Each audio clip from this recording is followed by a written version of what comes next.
Craig here. Got my SafeWatch Pro 3000 EN out and some various devices. And on the panel itself, or resting on the panel rather, is a new device. Alright. It is a 6270, an Ademco model. It is a touchpad. So obviously, if you compare it to the 6160 SNA, or any 6160 for that matter, it's going to look very different. Because the 6270 is touchscreen and 6160 is not. The 6270 does have the capability of user recordable voice messages. I'm not going to do that or utilize that capability simply because of time constraints and the fact that the messages will go away once power is cut to the keypad. Go ahead and look through this a little bit here. Let's first start out with the messages tab here. So right now it says ready to arm up at the top. That's the system status. And then down below here it says message center, and I have no messages. It means I have nothing recorded on here. If I wanted to, I can record my messages. Those messages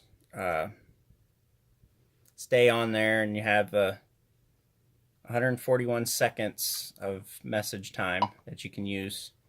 Next up would be lighting.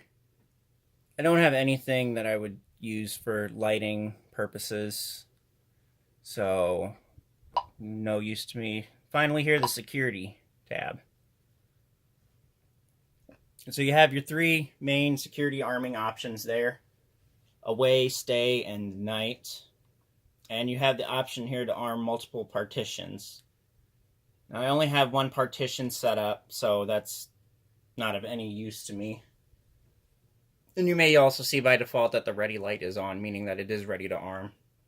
I finally did order some resistors. So,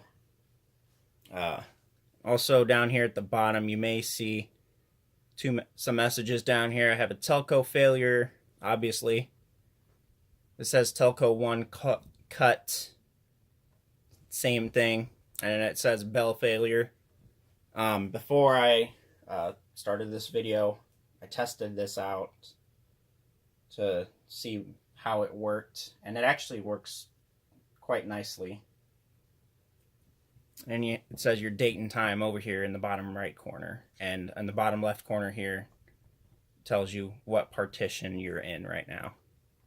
Let's go to more choices here. You have these options here. You can show zones, view the event logs. I'll go ahead and show you the zones here.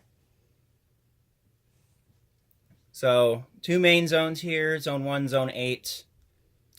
If I wanted to, when I set these up, I could have set up a custom alpha description. All of your alpha descriptions are here in the guide for the panel. Those are all of them there. And special characters down there. Then you have your my three function zones here: your fire zone, or panic zone, carbon monoxide, and fire. And then down below you see different options for consoles, and then my relay module is at 112 there. Now, to also scroll, you don't have to use the buttons on the screen. You can use these little buttons over here.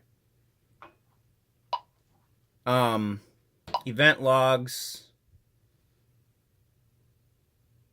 It says there's a lot of them. Just kidding.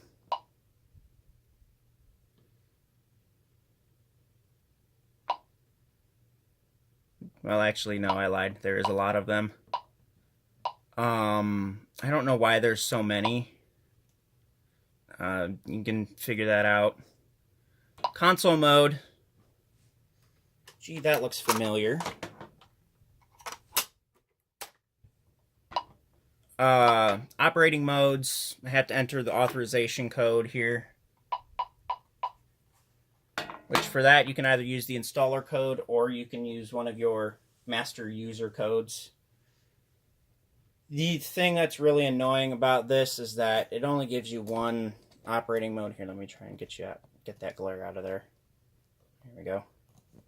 It only gives you the option for a chime mode. I find that slightly annoying, but whatever. And then your setup tab down here, that's not to go into like your system setup. This is mainly mainly to set up the keypad itself. So you have options here for brightness and backlighting and all that stuff. And you have your user setup here where you can set up users within the keypad itself. It does, I do believe it sends those users over to the panel itself. I'm not going to do that because what this does not like is for you to use the installer code when setting up users. That really annoys me, but that's nothing really much to worry about. You have an option here to clean your screen, which is going to disable the keypad for a little while so that you can like clean it with a cloth. And then here in your advanced setup, you have to enter the authorization code again.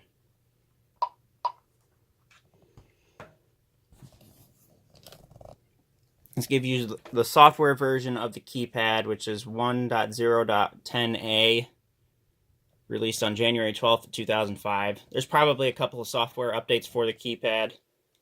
I don't really feel like going out and looking for them.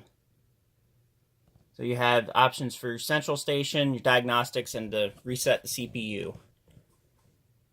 I'm not going to bother with those right now because I don't want to lose any good settings on my system. So we'll just go back here. And what we'll go ahead and do now is cut this video since it ran on for quite a bit, and we'll go ahead and start testing this out.